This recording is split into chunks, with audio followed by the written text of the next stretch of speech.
Hello guys, ये इस chapter का पार्ट थर्ड है।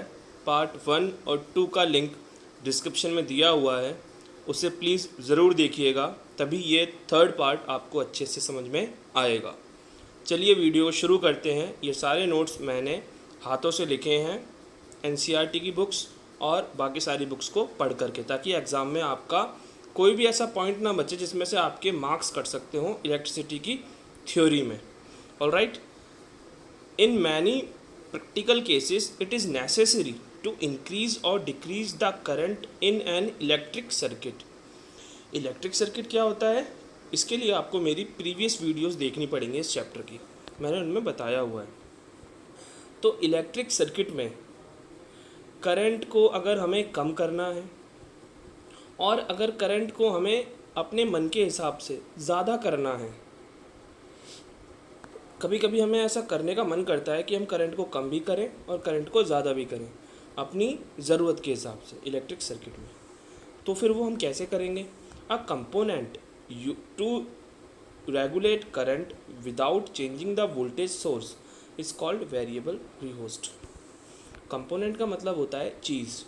तो फिर एक चीज़ होती है जो कि बिना वोल्टेज को चेंज किए, बिना पोटेंशियल डिफरेंस को चेंज किए, वोल्टेज माने पोटेंशियल डिफरेंस भी होता है, तो एक चीज़ होती है जो बिना वोल्टेज या पोटेंशियल डिफरेंस को चेंज किए करंट को चेंज कर देती है। उस चीज़ का नाम होता है वेरिएबल रेजिस्टेंस, जिसे हम रिहोस्टेट भी बोलते हैं। तो वेरिएबल रेजिस्टेंस की मदद से हम किसी भी इलेक्ट्रिक सर्किट में उसके करंट को अपनी ज़रूरत, अपनी नीड के हिसाब से डिक्रीज़ और इंक्रीज़ कर सकते हैं। To avoid unnecessary heating of wire, it is advisable to take out the key from the plug when the observations are not being taken.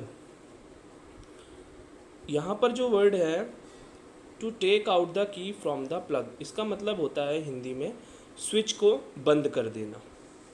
यानी कि जब भी हम कोई अगर एक्सपेरिमेंट कर रहे हैं या फिर हम अपने कमरे को छोड़ के कहीं और जा रहे हैं, या फिर हम कोई एक्सपेरिमेंट कर रहे हैं, या फिर हम अपने कमरे को छोड़ के कहीं जा रहे हैं, या फिर हम कहीं पे घूमने के लिए जा रहे हैं, तो फिर हमें स्विच ऑफ कर देना चाहिए, हमें टेक आउट कर देना चाहिए की को प्लग से, ताकि जो लाइट है वो बच सके, जो इलेक्ट्रिसिटी है वो बच सके, और साथ ही साथ जो चीज़ उस समय चल रही है वो ज़्यादा गर्म ना हो पाए। क्योंकि अगर आप चलता हुआ पंखा छोड़ के चले जाओगे तो एक तो आपकी लाइट फूकेगी, ऊपर से वो पंखा भी बहुत गर्म हो जाएगा। तो यहाँ पे लिखा है टू अवॉइड अननेसेसरी हीटिंग। अगर आप नहीं चाहते कि अननेसेसरी हीटिंग हो तार की, तो एडवाइस दी जाती है कि आप टेक आउट कर दें की को प्लग से। और टेक आउट ऑफ की फ्रॉम प्लग का मतलब मैंने बता दिया आपको, स्विच ऑफ कर दें। when the observation are not being taken because current produce heating effect and the resistance increase with the increase in temperature। resistance का मतलब होता है, आपको बताया था मैंने प्रीवियस वीडियोस में, बिजली को रोकने की क्षमता। ये सभी कंडक्टर यानी तारों के अंदर ये रेसिस्टेंस वाली जो खासियत है, आदत है, वो पाई जाती है सभी कंडक्टर यानी तारों में। तो क्या होता है कि अगर हमने स्विच ऑफ नहीं किया तो उस केस के अंदर जो रेसिस्टेंस है उस तार का, उस कंडक्टर का, वो इंक्रीज़ हो जाएगा, जिस वजह से उस तार का टेम्परेचर बढ़ जाएगा। क्योंकि जब रेसिस्टेंस बढ़ेगा यानी उस तार की जो बिजली को रोकने की क्षमता है वो बढ़ जाएगी, वो बिजली को आगे जाने नहीं देगा, जिससे तार का टेम्परेचर बढ़ जाएगा, वो गर्म हो जाएगा और तार ख़राब भी हो सकता है। ऑलराइट, चलिए अब हम पढ़ते हैं a conductor having some appreciable resistance is called a resistor. अब यहाँ पर जो कंडक्टर वर्ड है, कंडक्टर जो है वो हमारा कोई भी तार हो सकता है, सिल्वर का तार और कॉपर का तार। ओके, तो एक कंडक्टर जिसके पास थोड़ा सा एप्रिशिएबल का मतलब यहाँ पर है ठीक ठाक, जिसके पास थोड़ा सा ठीक ठाक रेसिस्टेंस हो, उसको हम बोलते हैं रेसिस्टर। यानी ऐसा कंडक्टर जिसके पास थोड़ा सा ठीक ठाक रेसिस्टेंस हो, यानी बिजली को रोकने की क्षमता उस कंडक्टर के पास में हो, उसे बोलते हैं हम रेसिस्टर। अब मैं आपको यहाँ पर रेसिस्टर की कुछ इमेज बताना चाहता हूँ। तो यहाँ पर आप देखिए, ये रेसिस्टर की इमेजेस हैं।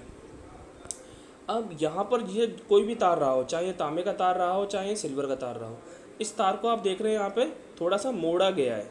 मोड़ा इसलिए गया है क्योंकि जब हम किसी भी कंडक्टर को मोड़ते हैं ना, तो उससे थोड़ा सा रेसिस्टेंस जो है वो बढ़ जाता है। अगर इन्हें मोड़ा नहीं जाता तो इनमें रेसिस्टेंस कम होता और फिर ये कंडक्टर रेसिस्टर नहीं बन पाते। अगर हमें इन कंडक्टर्स को रेसिस्टर बनाना था तो उसके लिए हमें इनका रेसिस्टेंस बढ़ाना चाहिए था, और इसलिए यहाँ पर इनको मोड़ा गया रेसिस्टर्स को। ऑलराइट, चलिए ठीक है, अब हम आगे बढ़ते हैं। The major reason of using nichrome wire in various electric appliances. आपको पता है जितनी भी इलेक्ट्रिकल एप्लियंस होती हैं, इलेक्ट्रिकल एप्लियंस का मतलब सामान, बिजली के जो सामान होते हैं मोस्टली उनके अंदर नाइक्रोम वायर का यूज़ किया जाता है। क्यों किया जाता है नाइक्रोम वायर का use? Because of its high heating property as compare to other good conductors. क्योंकि जो नाइक्रोम वायर होता है इसकी जो हीटिंग प्रॉपर्टी होती है, प्रॉपर्टी का मतलब खासियत या आदत, जो इसकी हीटिंग प्रॉपर्टी होती है वो बाकी कंडक्टर्स से बहुत अच्छी होती है। कॉपर से, सिल्वर से नाइक्रोम वायर की जो हीटिंग प्रॉपर्टी होती है वो काफ़ी अच्छी होती है। यानी नाइक्रोम वायर जो है कितना भी गर्म हो जाए लेकिन ये पिघलता नहीं है, ये ख़राब नहीं होता है। Nichrome wire allow the current to pass through it and offer certain resistance that produce heat. Nichrome wire जो है वो करंट को पास होने देता है अपने में से, और नाइक्रोम वायर में भी थोड़ा सा रेसिस्टेंस होता है। रेसिस्टेंस का मतलब आपको मैंने बताया था, बिजली को रोकने की क्षमता। यानी नाइक्रोम वायर के पास भी एक सर्टेन माने निश्चित बिजली रोकने की क्षमता होती है, जिस वजह से वो हीट पैदा करता है। क्योंकि जब रेसिस्टेंस बढ़ेगा तो ऑब्वियसली बिजली रोकी जाएगी तो हीट तो बढ़ेगी। It has high resistance and high melting point. Nichrome wire का पास जो रेसिस्टेंस होता है वो बहुत हाई होता है नाइक्रोम वायर का, यानी बिजली रोकने की जो उसकी क्षमता होती है नाइक्रोम वायर की, ये बहुत हाई होती है, और ये कितना भी चाहे उतना गर्म हो सकता है। And it has melting point high. इसका जो मेल्टिंग पॉइंट होता है वो भी काफ़ी ज़्यादा हाई होता है, यानी जल्दी ये पिघलता नहीं है। ओके, ये पिक्चर नाइक्रोम वायर की है, आप देख के समझ सकते हैं कि ये वायर जो होता है वो देखने में दरअसल होता कैसे है, और आपने कई बार देखा भी होगा इस वायर को। ओके, चलिए अब हम पढ़ने वाले हैं बहुत ही important topic, factors on which the resistance of a conductor depend.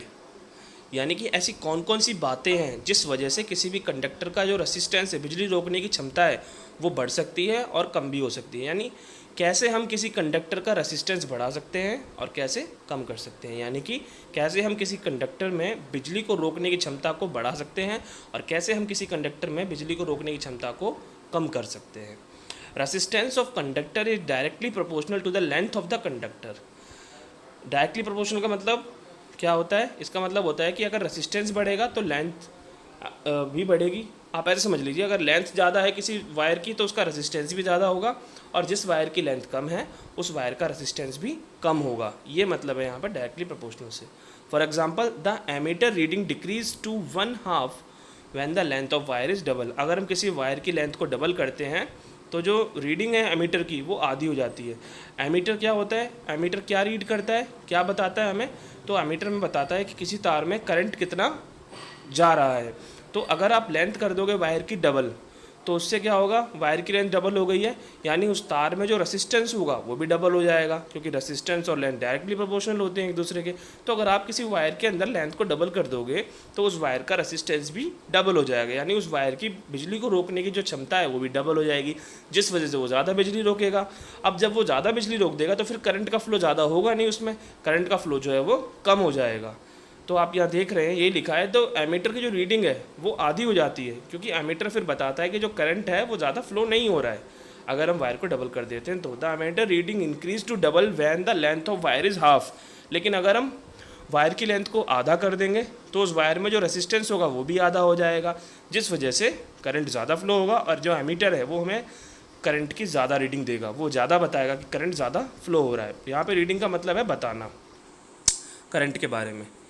अब जो यहाँ पर सेकेंड पॉइंट है, resistance of conductor is inversely proportional to the area of cross section of conductor. सबसे पहले तो ये क्रॉस सेक्शन का मतलब क्या होता है? अब आप इस पिक में देखिए, ये जो हिस्सा है ना इसे हम बोलेंगे क्रॉस सेक्शन। ओके, तो ये होता है क्रॉस सेक्शन, चाहे वो कोई भी तार हो या कोई भी चीज़ हो, उस चीज़ का जो ये वाला हिस्सा होता है उसे हम बोलते हैं क्रॉस सेक्शन।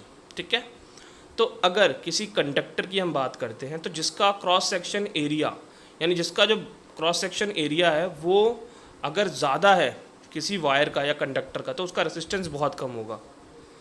अब क्रॉस सेक्शन एरिया को मैं अगर आपको शुद्ध हिंदी में बताऊं तो वो होती है तार की मोटाई, कि तार कितना मोटा है, तार कितना थिक है, थिक माने मोटा, ठीक है, तार कितना थिक है।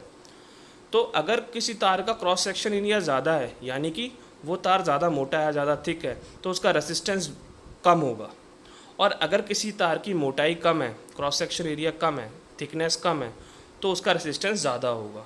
उल्टा होता है एक दूसरे का, उल्टे को बोलते हैं इन्वर्सली प्रोपोर्शनल, यानी resistance of conductor is inversely proportional to the action of cross section area. Example देखिए, the ammeter reading is increased when a thicker wire, thicker माने मोटा, of the same material and of the same length is used in a circuit.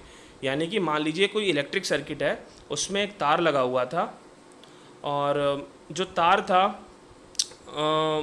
वो लगा हुआ था और तब ammeter reading मान लो 40 आ रही थी, मान लो 40 एमीटर रीडिंग आ रही थी, एक तार लगा हुआ था एक सर्किट में। अब आपने क्या करा, उस तार को हटा दिया। अब आपने क्या करा, उस तार की जगह आपने एक नया तार लगाया जो उसी लेंथ का है, उसी मटेरियल से बना है, लेकिन उसकी जो मोटाई है वो ज़्यादा है, उसकी जो थिकनेस है वो ज़्यादा है। तो अब क्या होगा, एमीटर की रीडिंग बढ़ जाएगी।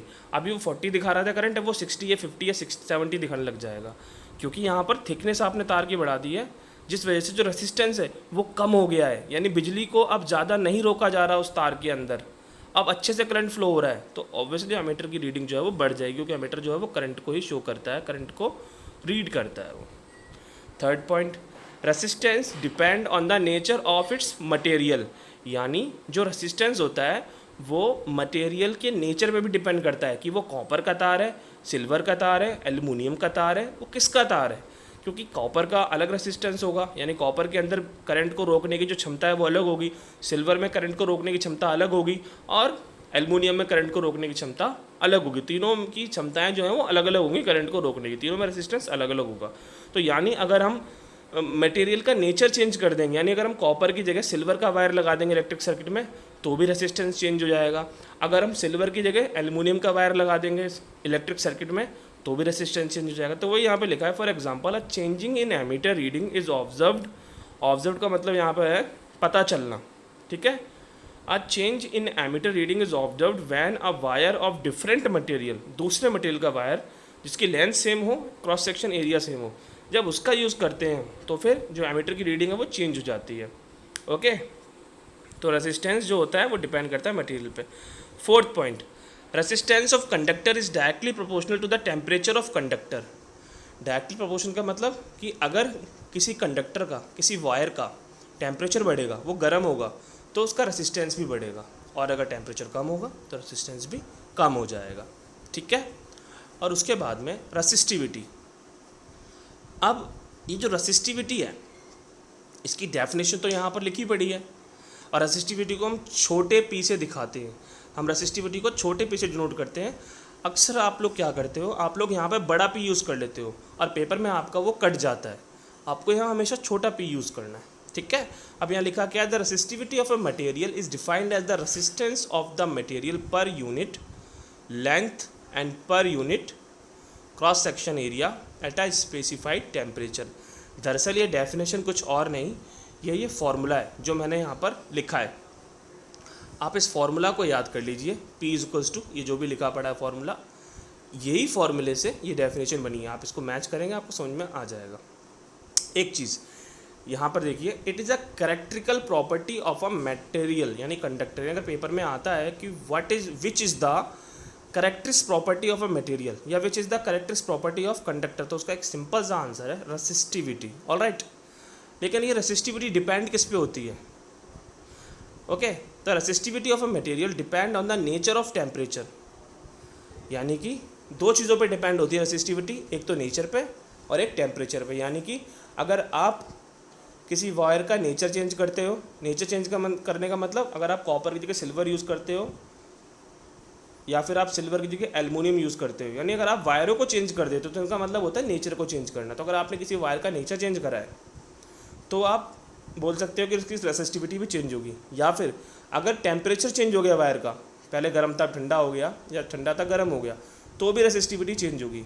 लेकिन अगर आप वायर की लेंथ चेंज करते हो या वायर का आप क्रॉस सेक्शन एरिया चेंज करते हो, यानी मोटाई कम करते हो या ज़्यादा करते हो, तो क्रॉस सेक्शन एरिया जो है उससे कोई असर नहीं पड़ेगा रेसिस्टिविटी पे।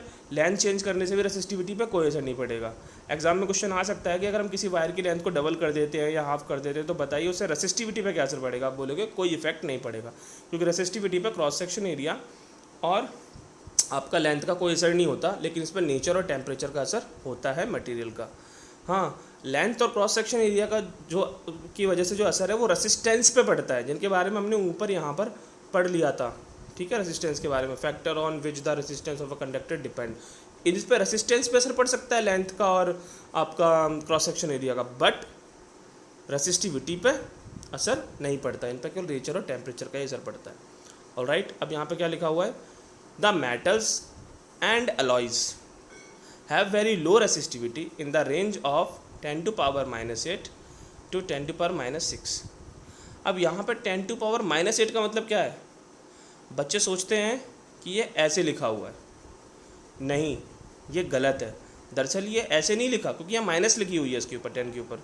दरअसल ये ऐसे लिखा हुआ है पॉइंट में, समझ रहे हो आप कितना पॉइंट में लिखा हुआ है ये।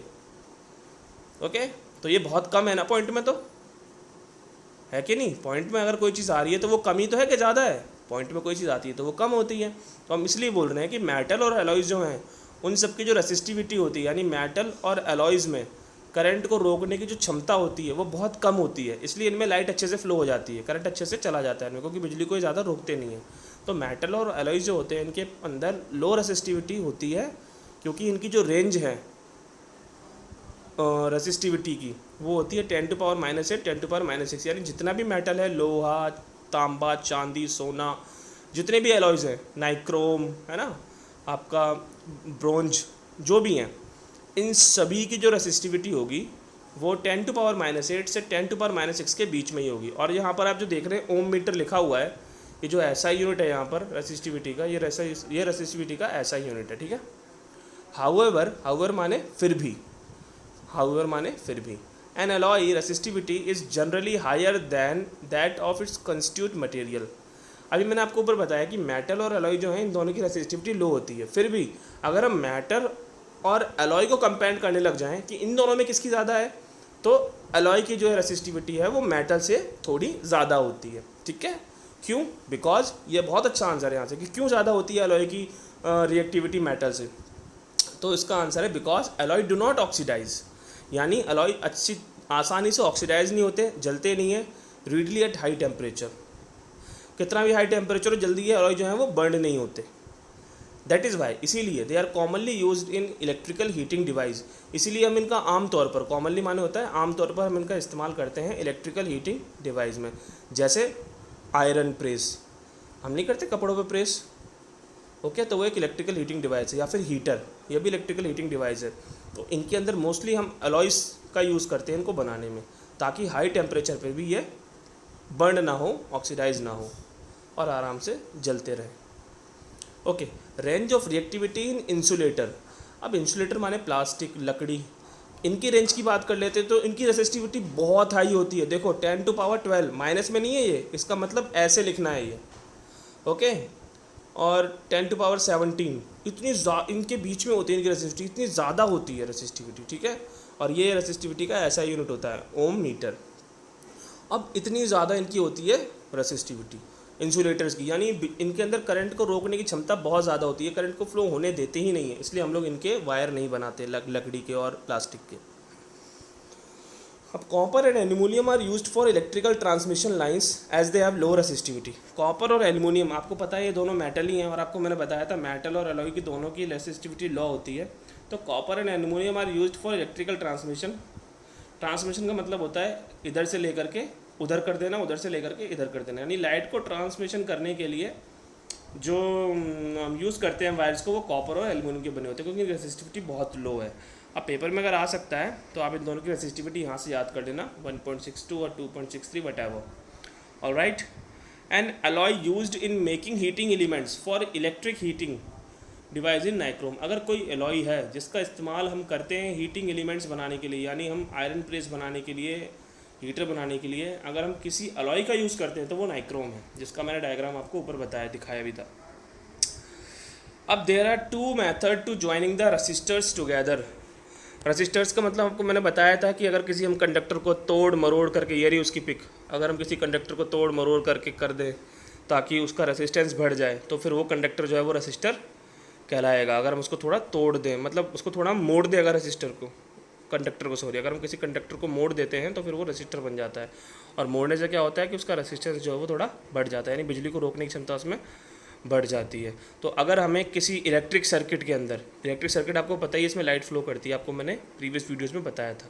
अगर आपको किसी इलेक्ट्रिक सर्किट के अंदर जो है अगर आपको उसका करंट का चेंज करना है, यानी करंट उसका कम करना है, तो आप वहाँ पे रेसिस्टर का यूज़ कर सकते हैं। जैसे आप उस सर्किट में रेसिस्टर लगाएंगे तो रेसिस्टर क्या करेगा, ये छोटा सा रेसिस्टर क्या करेगा, ये उस इलेक्ट्रिक सर्किट के अंदर जो करंट फ्लो कर रहा है उसको ये अच्छे से फ्लो नहीं करने देगा, क्योंकि ये करंट को फ्लो करने से रोकेगा रेसिस्टर, जिस वजह से उस सर्किट का करंट कम हो जाएगा हमारी ज़रूरत के हिसाब से। जितने ज़्यादा हमें करंट कम करना है उतने ज़्यादा हम इसमें रेसिस्टर लगा सकते हैं इलेक्ट्रिक सर्किट के अंदर। बट रेसिस्टर को ज्वाइन करने का दो तरीका होता है, एक होता है सीरीज़ में और एक होता है पैरेलल में। तो सबसे पहले हम पढ़ेंगे सीरीज़ के बारे में। सीरीज़ कॉम्बिनेशन या सीरीज़ सर्किट एक ही बात है। When two or more resistors are connected end to end the arrangement is called series combination. When two, जब दो या दो से ज़्यादा resistor, 2 3 4 5 6 are connected end to end, the arrangement is called series combination. अब मैं आपको इसका एक बार डायग्राम दिखा देता हूँ तो आपको तसल्ली हो जाएगी। अच्छा ये रहा भैया इसका डायग्राम। अब आप देख रहे हैं इसमें R1 यानी resistor 1, R2 resistor 2, R3 resistor 3। Question में हमारे पास रेसिस्टर 1 ही हो सकता है अकेला, 2 और 3 ना हो, या 2 रेसिस्टर हो सकते हैं, या फिर 3 रेसिस्टर हो सकते हैं जैसे इसमें दिया है, या फिर 4 या 5 या 6 रेसिस्टर भी हो सकते हैं क्वेश्चन के अंदर। अब यहाँ पर ये हम कैसे बोल सकते हैं कि सीरीज में जुड़े हुए हैं। देखिए आप, ये पहली बात तो एंड टू एंड जुड़े हैं, यानी जहाँ पे R1 खत्म हो रहा है वहीं से R2 स्टार्ट हो रहा है, और जहाँ पर R2 खत्म हो रहा है वहीं से R3 स्टार्ट हो रहा है, यानी ये एंड से एंड जुड़े हैं ना। और दूसरी बात, ये पूरा इलेक्ट्रिक सर्किट का डायग्राम है, ये पूरा जो डायग्राम है वो इलेक्ट्रिक सर्किट का है। आप इसमें देखिए जो भी करंट फ्लो हो रहा है, इस डायग्राम में जो भी करंट फ्लो हो रहा है, जितना करंट R1 में जा रहा है उतना ही करंट R2 में जा रहा है, उतना ही करंट R3 में जा रहा है। यानी कि सीरीज़ वाले केस में जो रेसिस्टर्स होते हैं उनमें करंट जो होता है वो क्या होता है, सेम होता है। मैंने यहाँ वोल्टेज यानी पोटेंशियल डिफरेंस की बात नहीं करी है, मैंने यहाँ पर सिर्फ करंट यानी I की बात करी है। तो जो आपका सीरीज़ कॉम्बिनेशन होता है, अगर आप सीरीज़ में रेसिस्टर्स को लगाते हैं तो फिर वहाँ पर जो आपका इलेक्ट्रिक करंट होता है वो सेम होता है, I जो होता है वो सेम होता है रेसिस्टर में, जितना R1 के अंदर होगा उतना ही R2 में, उतना ही R3 में। तो एंड टू एंड जुड़ते हैं सीरीज़ के अंदर, ठीक है। तो वही यहाँ पर दिया हुआ था। अब हम इसकी थोड़ी डिसएडवांटेज पढ़ लेते हैं इस कॉम्बिनेशन की, सीरीज़ कॉम्बिनेशन की डिसएडवांटेज क्या क्या है।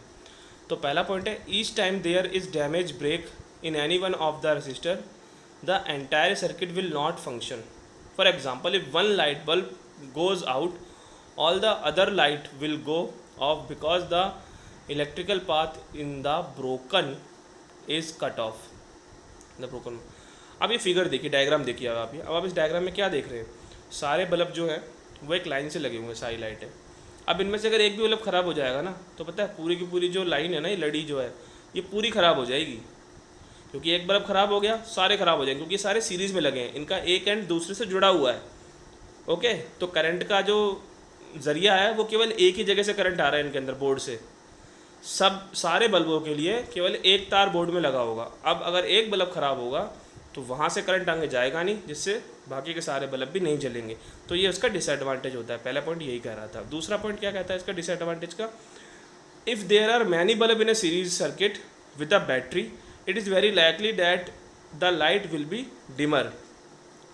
अगर हम बहुत सारे बल्ब सीरीज़ कनेक्शन में ज्वाइंट करते हैं, सीरीज़ कॉम्बिनेशन में अगर हम बहुत सारे बल्ब लगाते हैं और हम एक बैटरी के यूज़ से इन बल्ब को जलाते हैं, तो जो लाइट है वो बहुत डिमर रहेगी, यानी रोशनी ज़्यादा नहीं छोड़ेंगे बल्ब, क्योंकि सारे बल्ब जो हैं वो सीरीज़ में हैं और उनका जो करंट आने का ज़रिया है वो केवल एक जगह से आ रहा है, बैटरी से, और एक ही तार की हेल्प से आ रहा है जो सबसे आगे उनमें लगा होगा। यानी ओवरऑल मैं ये बताना चाहता हूँ, क्योंकि सीरीज़ के अंदर अगर आप बल्ब को कनेक्ट करते हैं तो फिर लाइट जो थोड़ी डिम आती है। लेकिन इसका कुछ एडवांटेज भी हैं भाई। अब एडवांटेज पढ़ लेते हैं इसका। एक दो एडवांटेज है। Series circuit do not over heat easily, यानी सीरीज सर्किट में जितने बल्ब लगते हैं जल्दी वो गर्म नहीं होते। पहली बात तो बल्ब जल्दी गर्म नहीं होगा, कोई भी चीज़ जल्दी गर्म नहीं होगी अगर वो सीरीज़ में लगी हुई है तो। This makes them very useful in case of something that might be around in potentially flammable source like dry plant और क्लोथ। आपने देखा हो कई सारी पार्टीज़ में क्या होता है, जो आपकी लड़ियाँ होती हैं, लड़ियाँ मोस्टली वो जो लड़ी होती हैं मोस्टली वो ना आपकी सीरीज़ में ही होती हैं। आप तो दिवाली पे लगाते हो, आपको पता है सारी लड़ी जो होती हैं वो सीरीज़ में होती हैं। एक लड़ी का बल्ब दूसरी बल्ब से ज्वाइंट होता है, फिर वो बल्ब तीसरे बल्ब से ज्वाइंट होता है। तो जो लड़ियाँ होती हैं हमारे घर की वो सारी सारी सीरीज़ में होती हैं पहली बात तो जो बड़ी बड़ी पार्टीज़ होती हैं या हम लोग भी क्या करते हैं, कई बार हमारे घर के बाहर जो पेड़ होता है या जो गमले होते हैं हम उनमें लपेट देते हैं, लड़ियों को हम क्या करते हैं उनमें लपेट देते हैं प्लांट के अंदर। लेकिन आपने देखा है प्लांट को कोई भी असर नहीं होता, प्लांट ख़राब नहीं होता। क्यों? क्योंकि जो लड़ियाँ हैं वो सीरीज़ में जुड़े हुए हैं, उनके अंदर बल्ब हैं और वो ज़्यादा गर्म हो नहीं रहे, जिससे प्लांट को कोई दिक्कत नहीं है। तो प्लांट जैसा का तैसा ही रहेगा। अगर वो लड़ी आपके कपड़े भी छू रही है तो वो कपड़े को जलाएगी नहीं वो बल्ब, क्योंकि जो बल्ब है वो सीरीज़ में और वो गर्म नहीं हो रहा है। ओके, दूसरा point, in series circuit we can add additionally power device usually using battery. अगर एक सीरीज सर्किट आपके पास में ऑलरेडी है और आपको उसमें पावर को बढ़ाना है, करंट को बढ़ाना है, तो आप जितनी बैटरी चाहें उतनी बैटरी आप उसमें आमतौर पर जोड़ सकते हैं। यूजुअली का मतलब होता है आमतौर पर। ठीक है, ओके, अब चलिए आगे पढ़ते हैं। अब यहाँ पर लिखा पड़ा है कि हमने पढ़ा सीरीज कॉम्बिनेशन, उसकी कुछ खासियत है। Current throw each resistor is same, आपको मैंने बताया था R1 R2 R3 में सब में करंट सेम ही रहेगा। Current of each resistor is same as the current of battery. अब ये जो आप देख रहे हैं मैंने यहाँ एरो लगाया हुआ है, ये दरअसल बैटरी का सिंबल होता है। ओके, सिंबल्स के बारे में मैंने प्रीवियस वीडियो में बताया है, आप वहाँ जाकर के ज़रूर देख लीजिएगा, मेरे डिस्क्रिप्शन लिंक में मैंने उनका लिंक भी दिया है वीडियोज़ का। ठीक है, तो ये जो बैटरी है, तो जो आपका R1 R2 और R3 रेसिस्टर्स का जो भी आपका करंट होगा वही करंट बैटरी का भी होगा। ये दूसरा पॉइंट आपका कह रहा है। और रेसिस्टर्स 2 भी हो सकते हैं, 3 भी हो सकते हैं, सीरीज़ में 4 5 6 7 8 जितने भी चाहें उतने हो सकते हैं। ठीक है, voltage of each resistor and battery is different in each of them. याद रखना, सीरीज़ वाले केस में करंट तो सेम होता है बैटरी का रेसिस्टर्स का, लेकिन वोल्टेज यानी पोटेंशियल डिफरेंस जो होता है हर रेसिस्टर का अलग होता है और बैटरी का भी अलग होता है। यानी R1 का अलग वोल्ट होगा, अलग इसका पोटेंशियल डिफरेंस होगा, R2 का अलग होगा, R3 का अलग होगा और बैटरी का अलग होगा वोल्टेज यानी पोटेंशियल डिफरेंस। उसके बाद इक्विवेलेंट रेसिस्टेंस। इक्विवेलेंट रेसिस्टेंस को मैं आपको हिंदी में बता देता हूँ कि बैटरी का जो रेसिस्टेंस होता है ना, बैटरी की जो बिजली रोकने की क्षमता होती है उसको बोलते हैं इक्विवेलेंट रेसिस्टेंस। तो equivalent resistance is greater than the resistance of any individual resistor.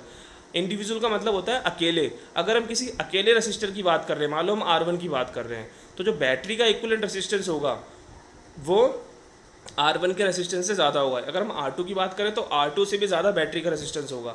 R3 की बात करें अगर हम इंडिविजुअली अकेले तौर पर, तो उसका भी उससे भी ज़्यादा रेसिस्टेंस बैटरी का होगा। ठीक है, अब इसके बाद हमें कुछ नहीं पढ़ना। अब यहाँ पर आते हैं हम पैरेलल कॉम्बिनेशन के बारे में। अब पैरेलल कॉम्बिनेशन लिखा है, in a parallel circuit each device is placed in its own separate branch. Parallel circuit के अंदर जो हर डिवाइस होती है, जो हर रेसिस्टर होता है, ये डायग्राम रेसिस्टर का आपको पता ही है। ठीक है, तो पैरेलल सर्किट के अंदर जो रेसिस्टर होते हैं, चाहे 2 या 3 या 4 या 5 जो भी हैं, उनकी जो ब्रांच होती है वो सेपरेट होती है, यानी सब में अलग अलग करंट आता है। याद रखना, सीरीज़ के अंदर करंट सेम था लेकिन पैरेलल में करंट अलग अलग होता है सभी रेसिस्टर्स के अंदर। The presence of branch line means that there are multiple pathway for charge flow. Charge flow का मतलब यहाँ पे करंट से ही है। ठीक है, यानी कि अलग अलग वो जुड़े हुए होते हैं रेसिस्टर्स, जिस वजह से जो उनमें करंट होता है वो अलग अलग होता है। अभी पिक्चर से अच्छे समझ में आ जाएगा आपको। चलिए, अब ये पिक्चर है इसकी सर। ठीक है, अब आप यहाँ पे देख रहे हैं, यहाँ पे मैंने 3 रेसिस्टर लिए हैं, आप 4 5 6 2 कितने भी ले सकते हैं। और देखिए मैंने यहाँ पर क्या करा है, R1 जो है वो अलग जॉइंट है, R2 जो है वो अलग जॉइंट है, R3 जो है अलग जॉइंट है। ऐसा नहीं है सीरीज़ में जैसे था। सीरीज़ के अंदर क्या था कि जहाँ पर R1 खत्म हो रहा था वहीं से R2 स्टार्ट हो रहा था, थोड़ा आगे से।